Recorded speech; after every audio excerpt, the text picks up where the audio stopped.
This angel has blown away from me, leaving me down. Mapagpalang araw, welcome sa aking channel, Jeff RB TV. For today's video, samahan niyo ako, iti-testing natin itong si X-Dobo X8 Pro sa gitara. Ito sa acoustic guitar. Kahit na hindi tayo masyado marunong mag-gitara.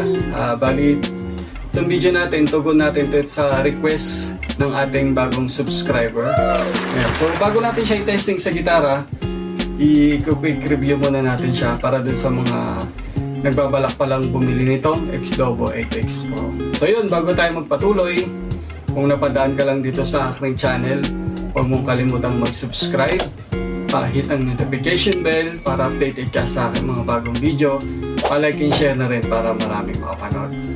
Let's go! I-review muna natin itong si X-Dobo 8X Pro.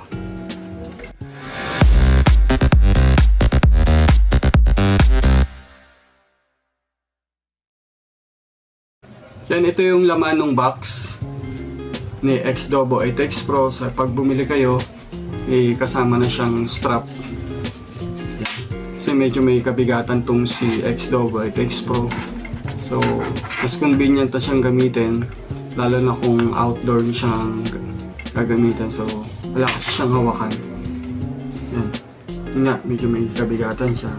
So, kaya naglagay sila ng strap. Meron na rin siyang kasamang remote na Chinese. Buti nilang may Google Translate. Hindi tayo mahirapan. At meron din siyang cord. Ito, 3.5mm kabilaan. At meron din siyang dalawang microphone na kasama. So ito, maganda yung microphone na kasama ni X-Dobo 8X Pro. Yan, napaka-premium ng quality. Ito yung kanyang grill, ito yung kanyang body. Yan, bali, meron na rin itong kasamang battery. Yan, rechargeable na siya. Yan, Type-C na rin yung kanyang cable. So may kasama na rin itong cable. Hindi ko lang makita kung nasaan. So yan, ito, made of plastic. Yung kanyang cover. Ito yung kanyang body. Yan, made of alloy. Ito, metal yata itong kanyang microphone grill. Kasi na, ano to, namamagnet. Namamagnet siya. Ito hindi, yung kanyang body. Ang ganda ng microphone nito. Napaka-quality yung tingnan. Okay, so dumako na tayo sa ating Bluetooth speaker. Yun, quick review muna natin itong si X-Dobo 8X Pro. Yan, bali, ito yung kanyang harapan. Ito yung kanyang mesh para hindi maalikabukan yung speaker na sa loob. Ito yung kanyang silicone na logo. Ito yung kanyang gilid. Yan, ito yung kanyang kabitan ng strap. Yan, may pa-mensahe rin siya dito. Keep fighting.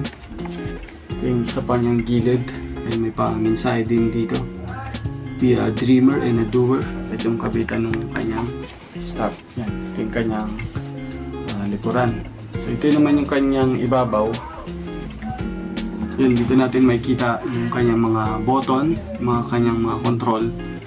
Ito yung kanyang on and off button. Ito yung kanyang mode. Kung gagamit tayo ng Bluetooth, USB or SD card. Ito yung kanyang microphone. Kung magkakaraoke tayo, press nyo lang ito para magamit natin yung ating wireless mic. Ito yung kanyang control para sa reverb, minus at saka plus. Ito naman yung volume ng ating microphone, minus and plus.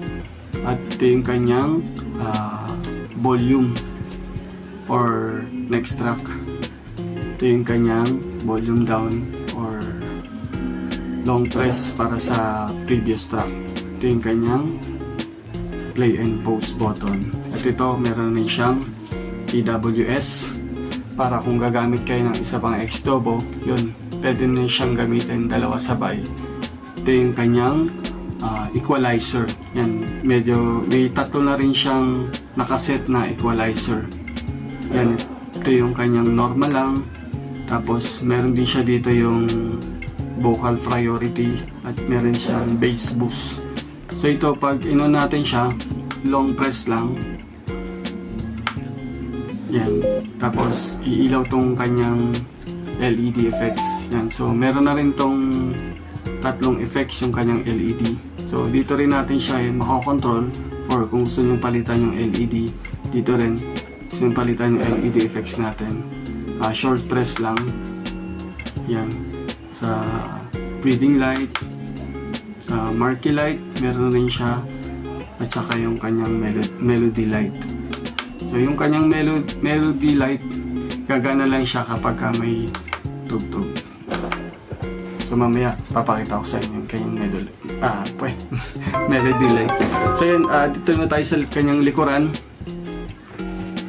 Ito, meron rin siyang rubber protection para kung sakaling matalsik ka ng tubig, hindi maapektuhan yung mga port sa loob. Yan. So ito yung kanyang mga port. Ito yung kanyang Type-C na charging port. Meron rin siyang slot para sa memory card.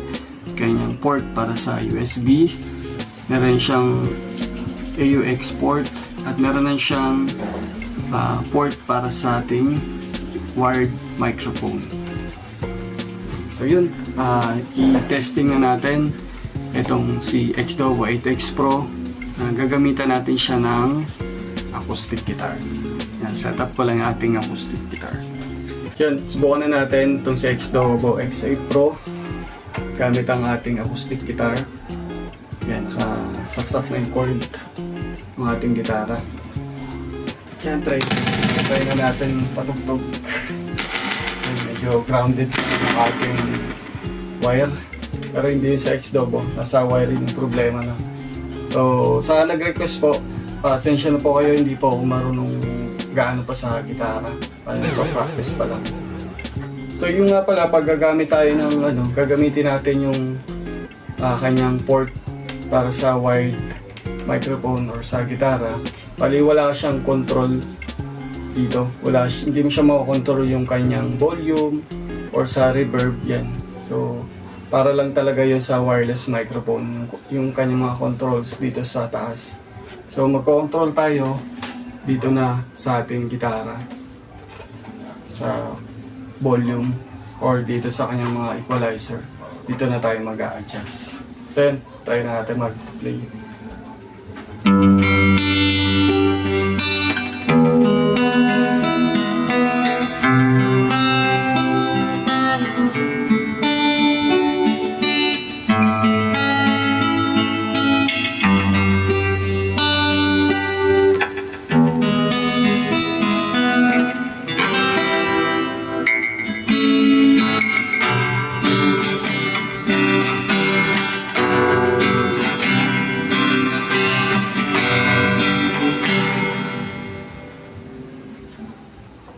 So yun, maganda rin yung pagkaka-tune nila dito sa gitara, no? Maganda rin, parang may built-in effects na rin siya. Para rin siyang may echo na rin pagka nagigitara. So yun, i-adjust nyo na lang yung tunog ng gitara. Depende sa pandinig nyo. Yun nga, kung mayroong ganito yung gitara nyo, mga equalizer, kayo na lang yung mag-set. Gaya na rin sa kanyang volume. Yan, so try natin subukan natin tong isang kanta. Try natin tumugtog. Yan, na Orange and Lemon. Ano ba to? Heaven Knows. Subok lang po Sensya na kayo. Try lang natin.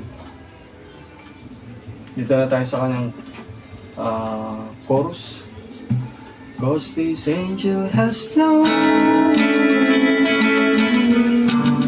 Mali. Bukasan ko lang yung kanyang volume. Masyadong malakas.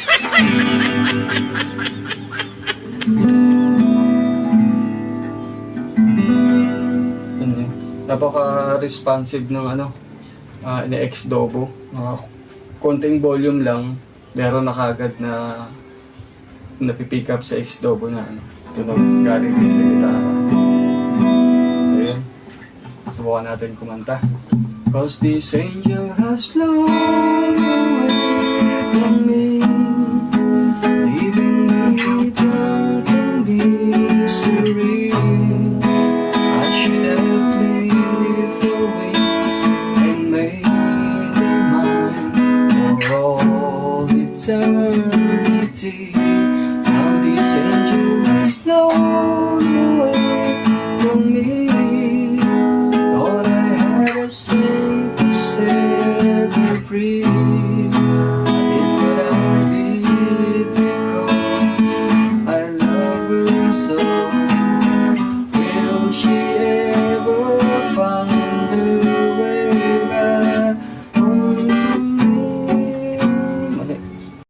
Stop it. Get some help.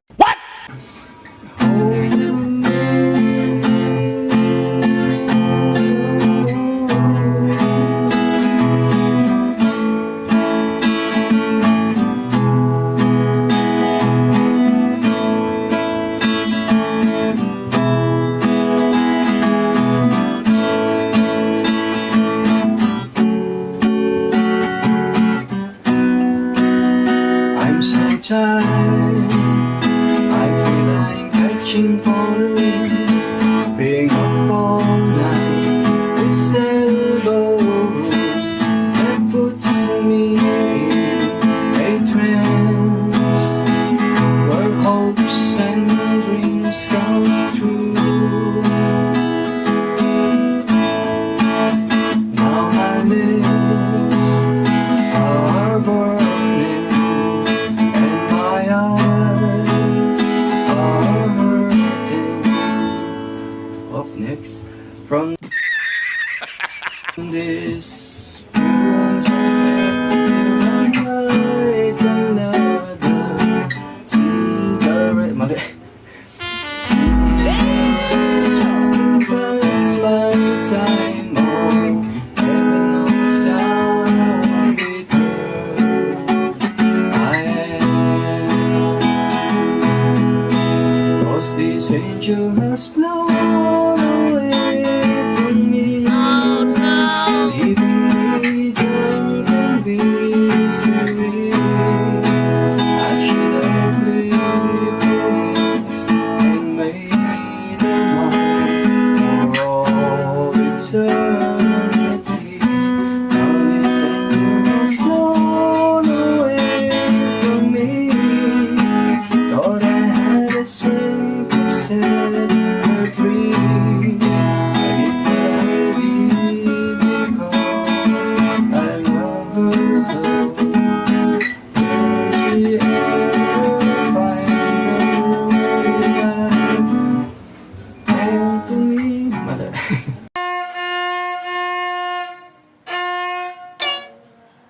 Oh no. So yun na, hanggang dito na lang yung ating video. Muli sa nag-request nitong video, sana kahit paano na rinig mo yung gusto mong marinig sa X-Dobo, kung ano ba yung tunog niya pag ginamitan natin siya ng acoustic guitar. So yun, muli pasensya na sa aking pag-play ng gitara. Umiiyak ako ng paumanhin. So yun, hanggang dito na muli yung ating video. Huwag niyong kakalimutan mag-subscribe, pa-like and share na rin para maraming makapanood. Pahit na rin yung notification bell para updated ka sa aking mga bagong video. So hanggang dito na lang. Hanggang sa muli. God bless.